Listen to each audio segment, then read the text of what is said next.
afternoon, YouTube. Welcome back once again to Fat Cat Collections. Got another product for your home audio video needs, and it's another subwoofer, the SW100 by Bestisan. If you're not familiar with that name, they're one of the Amazon brands that I've reviewed in the past. I've reviewed one of their, I believe, sound bars, and most recently, prior to this particular product, was their, I believe it's a 6.5 inch, really small form factor Bluetooth subwoofer, which is perfect for me. A little kind of a back history on that.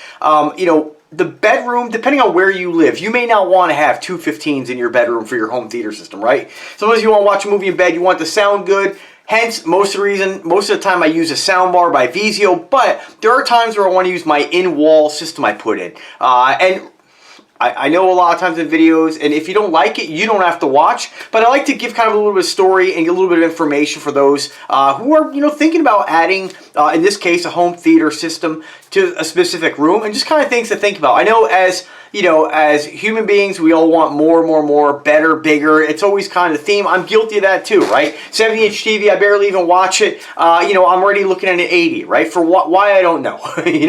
It's kind of the same thing with bass, and I'm a big-time bass head. I love putting systems in my cars, but most of the time, to be honest with you, I don't really listen to it where it's shaking the mirrors, I don't really rattle the walls in the house. I do have neighbors and stuff. So I do try to be respectful of other people. And so really, I just want it to sound good, give you that home theater, movie theater experience without necessarily blowing the pictures off the walls, right?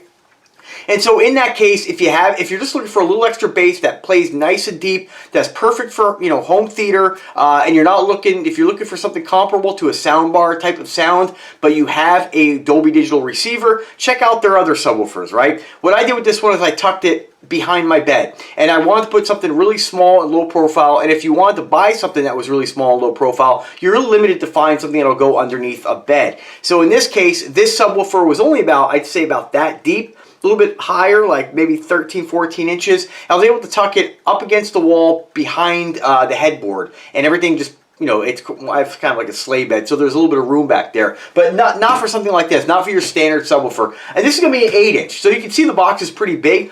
When it comes to home subwoofers, the enclosures tend to be a decent size, and you have to find room for them. So again, remember, depending on your wants and needs, depending on how much bass you want, for my case, this is perfect. I'm going to use this in probably downstairs, even though I already have two 10 subwoofers hooked up. And maybe end up in my garage as well. For when I'm working out, we can really get some bass in there. This is going to be perfect. Again, for anybody who's just looking to add some bass to their sound system and not looking to go absolutely crazy, these are great. Now, I haven't tested this yet. This is just an unboxing video. I can assure you, unless you have a real, I don't know, I like to compare audio files with kind of wine connoisseurs, right? For the average person, I've been doing this for over like 25, 30 years. I've tested subwoofers that are $50 and $500. And to my ear, it's all about the enclosure, as most people who know anything about audio. I don't mean the guys on YouTube talking what you should get and what gets pumping out this fake information. You could take the cheapest sub in the world, put it in the proper box, the right box. Sometimes the right box isn't necessarily what the manufacturer recommends, and you could have amazing performance, right? A perfect example is my Sony Explodes, right? Car audio bass heads all day long on YouTube. Oh man, those suck. I've had my Sony Explodes 610s in my Solara. I'm running them at 3,000 watts right now on 6 of them, right? 6 of them. I flexed the windshield with that car. They're in a box me and my dad built. It's tuned to 32 hertz.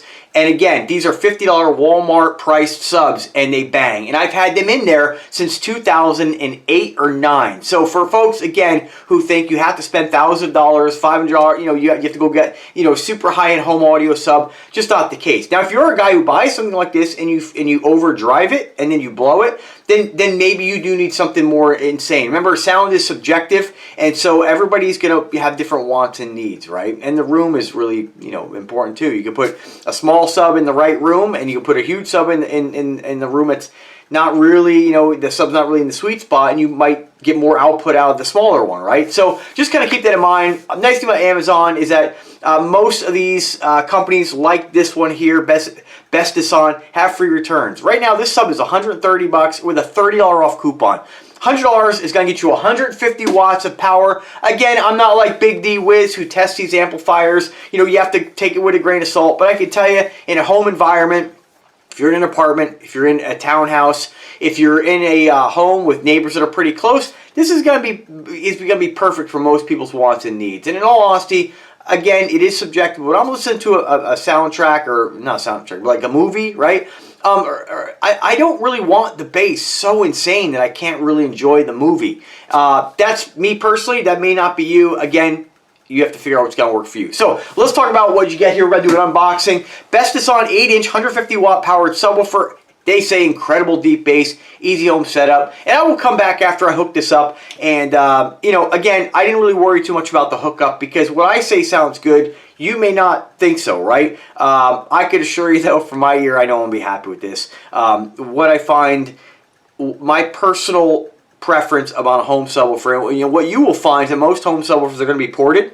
And, you know, back in the, I don't know, late 90s, they started to run sealed enclosures in cars. Guys still do it. But that was, in my opinion, to get you to buy more woofers. They're like, oh, these woofers work in half a cubic feet airspace, so you can get more. When really, you could have had much better performance out of one in a bigger box tuned properly. So home subwoofers are, most of the time, ported, right? You never really see sealed enclosures. Again, audiophiles, don't come at me and be like, oh, no, they're there, fat cat. I know they're there. I'm just saying most of them are ported, right? You get the most output, you get a tuned frequency. Again, always best to build your own, but you're getting a lot of bang for your buck with something like this. All right, so let's take a look, see what it looks like. I'm going to unbox this bad boy here.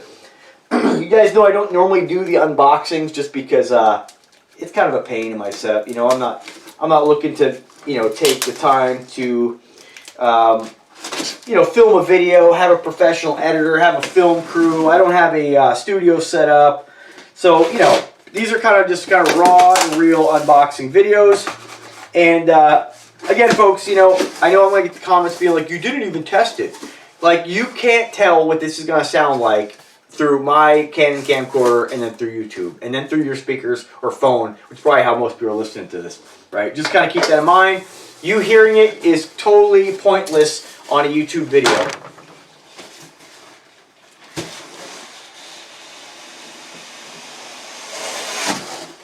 All right, got the double box. Let's crack open this one here.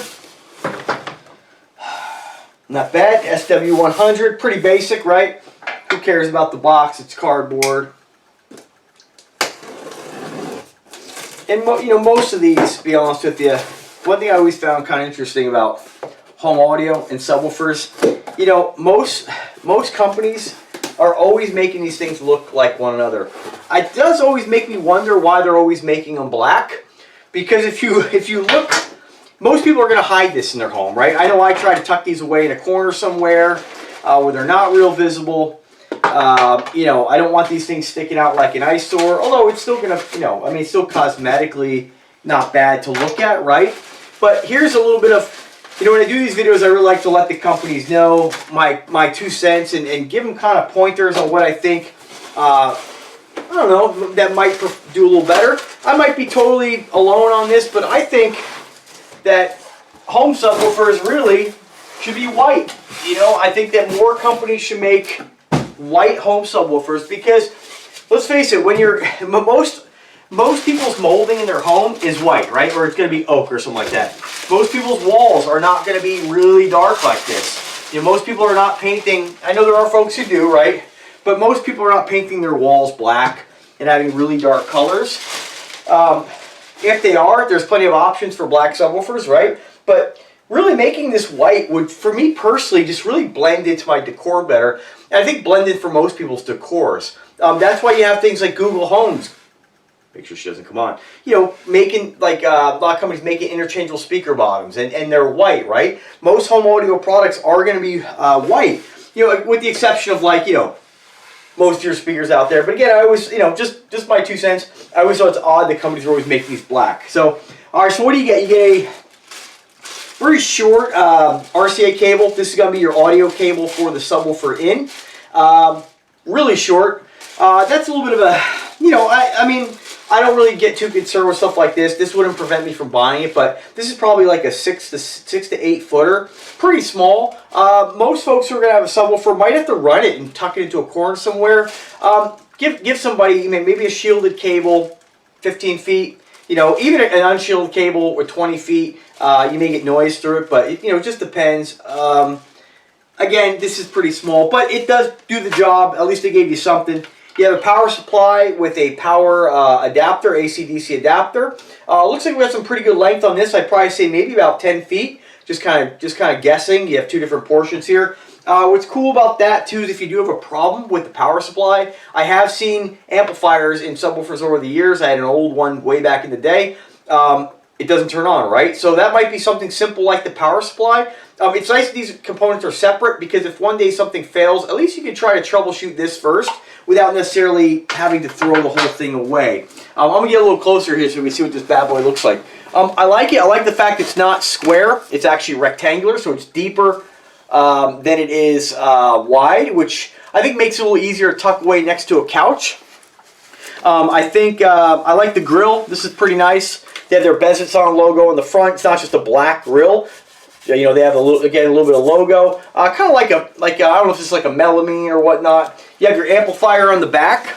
It's got some connections here. You have volume, and again, this is click the link in the description, read more about it directly off the Amazon page. Take advantage of the deal, and of course, if you have any questions, drop me a comment. I'm always here to help you guys out. You have an auxiliary in. You have a right, left in, and then a low LFE. You do have pretty good weight to it. You do have speaker inputs, and how the speaker inputs work is basically this is perfect for folks who do have rear surround, right?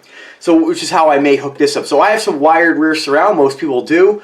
You could actually most rear surround speakers, unless you have some huge towers, let's face it, most people's rear surrounds are pretty small. They're just like kind of satellite speakers tucked in the corner somewhere, and you don't get a lot of that low end out of them, right? So if you have something flying past you, you hear that plane in the rear, you hear the plane in the rear, but you kind of lose out a little bit on, and I don't mean necessarily the bass, because that's going to be coming through. If you do have a subwoofer already hooked up, that's going to be coming through your subwoofer. But one thing you kind of lack is kind of that, any frequency. Let's say you tune your subwoofer with the crossover, which just has low pass.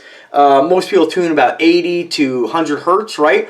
Let's say you have kind of that upper bass, right? Where what I notice it in is center channels with dialogue. I find sometimes the dialogue, you kind of lose a little bit. Let's say your speakers don't perform really well from like 100 to 150 on that center channel rear surround, and you have your subset at 100. So now you're losing that 100 to 150. You may be losing a little bit of that mid bass out of that voice. So I've always found having a really nice center channel, which larger driver seems to work, but let's face it, at least in my setup, I don't have room for that. Like I have a beautiful acoustic research I just can't use. I don't have the room. And I'm not going to wall mount it or anything like that. Again, your situation may be different, but having something like this ran in line, you can actually take, let's say, your rear surrounds in this case, directly into the speaker inputs and then out to the speaker. So amplifier signal from the amp into this, and then out to the speakers. Now you have a driver hidden away, maybe off to the side of the couch, an 8-inch driver to help those rear surrounds out, right? And same thing with center channel. You can do the same thing. Again, your situation may be different. If you have a big, robust center channel, you may not need to do that. But let's face it, a lot of center channels I've seen are extremely thin, and they're just trying to tuck them away under the TV. Again, just kind of keep that in mind. If you don't want to use like that, you can still use in line with some front speakers. This is how subwoofers used to be before they were powered. They were actually had a passive crossover network in it, right? And so you would just run your speaker inputs left and right in, and then left and right out to the speaker. And then you had this stealing the low-end frequencies from the towers, or if you have bookshelf speakers. So nice way to set up a three-way setup. That's probably how I would do it if I want to use this with a couple bookshelf speakers, right? Nice way of doing it, and it's a nice way of doing it too. Let's say you're using an amplifier like a tube amp that doesn't have subwoofer out. You can run it in line. So I'm really glad they put that on there. You have a power button on here. Again, your DC input. Auxiliary, this is if you wanted to hook up, I'm not sure, maybe I'm not sure why you would hook up like an iPod to this or whatnot. If you guys know, let me know. That doesn't make any sense to me because then you'd only have bass frequencies. This isn't a full range speaker. I highly doubt that hooking up like an iPod to this with an auxiliary port passes that audio out to a set of speakers you can hook up here, but I haven't tested that. That would be interesting if it did. And of course your phase shift, which I've never used. That generally if you have phasing problems, it'll flip the phase of the speaker. And this is how most people are going to use this. You have your low frequency input here. I believe that's what that is. And then you have left and right. So if your amplifier has a dedicated mono sub out, you use this one. If you're just running this out of like some, let's say you don't have those. Let's say your receiver just has like a left and right tape monitor out. You can pump that right in there. Volume knob, again, crossover. Nice to look at. Let's take a look at the driver and see what we can see. Grill comes off with ease. I like that. Very nice. A lot of these I've seen by other companies are just like a cheap plastic, and you don't have to take the grill off too often, right? Or really at all. But if you do want to check it out, this is like appears to be like an MDF, which is pretty nice. It's solid. It actually feels like a real speaker grill. Pretty nice quality. I like the fact they have the round edges on this. And here's your driver. Basic 8-inch driver. I don't know any of the specs on this, on the fact that it's 150 watts. I'm probably referring to the amp, but I'm going to read through with you. Kind of like a butyl rubber surround. It's nice as opposed to the old school, what do you call it, foam. They kind of break down and dry rot over time. You do have a paper cone. It looks like a combination of some kind of paper and then like some kind of cardboard or paper dust cap. Fantastic. I mean, you really can't beat the quality you're getting here for, as of today, $100. Pretty awesome. Let me just put the grill back on here, and I'm just going to read you any other specs that I might have missed. I really like the fact that, there's so many subwoofers on the market. I like the fact, again, that we have that shape is all rounded. It looks clean. And again, having that length, it makes it a little bit easier. Depends on your house. But I like the fact that, again, it's longer than it is wide. So it allows you to kind of, have a little bit smaller, I think. Think about picturing this next to a couch off to the side there. Again, this is where my mind's going. Doesn't mean that's what your house is going to look like. But I'll definitely find a spot for this.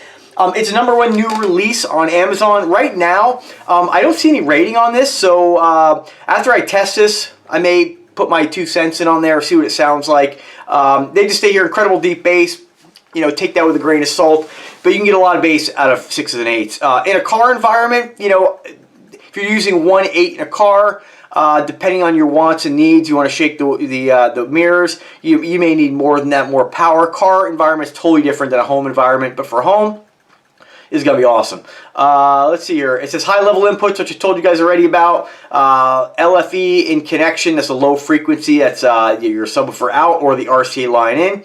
It says here, if there's a sub port or high level port on your auto receiver, you connect them together to bring you extra powerful bass. I'm not sure I would recommend doing that. They're trying to state that using the left and right out with the subwoofer, you generally don't use those in conjunction. I'm not sure whose idea that is, but that's a little disappointing to read. If you guys know that that's some technique that's being used in the audio industry, by all means correct me, but I don't think you want to do that. More signal is not always better, right? I mean, there's a point at which you'll start to integrate distortion if you get a clip signal. Convenient to use, will automatically turn on or off. That's kind of standard with most subwoofers. It's not going to be on all day. It has circuit sensing technology, so what it'll do is you'll plug it in and it'll pick up if there's any audio signal coming through those cables and turn on or off. Again, frequency response. It says the sub has a frequency response of 50 to 250 hertz. Pretty standard. Low pass filter built in. Gain frequency knob. It's not a gain knob, it's just a volume knob, but they may they're referring to it as gain knob. And the dimensions, just so you guys are aware, are 11.2 inches by 14.2 by 11.2. 11.2 long, 14.2 wide, and 11.2 high. It weighs 20 pounds. It's not really a concern because it's free shipping, right? So pretty cool. I encourage you guys to click the link in the description and read more about it, although that's about all the information I can give you. Keep in mind when you look at the picture, sometimes pictures fool people. Their picture shows it next to a TV and a table. It makes the subwoofer look huge. Like, that's totally out of proportion. They've obviously photoshopped this picture in. This subwoofer is not that large at all. Like, the picture, the one they're showing the picture, that sub would have to be equivalent to like I don't know, like a 15 or 18-inch cabinet. So it's much smaller than that. Don't let that fool you. Actually grab a tape measure and, you know, look at your environment and make sure it's going to fit. So that's about it. I want to thank Bestisan for their generosity in collaborating with Fat Cat Collections again. This is one of these inexpensive kind of off-branded Amazon products that, you know, they're fantastic. I've had really great experiences with all the stuff they've sent me so far, and I definitely look forward to reviewing some of their bookshelf speakers. I originally reached out for the bookshelf speakers, but they offered this at this time. So stay tuned for more. Click the link in the description. Do let me know if you make a purchase. I do want to hear about your experiences, and you guys have a great day. Take care.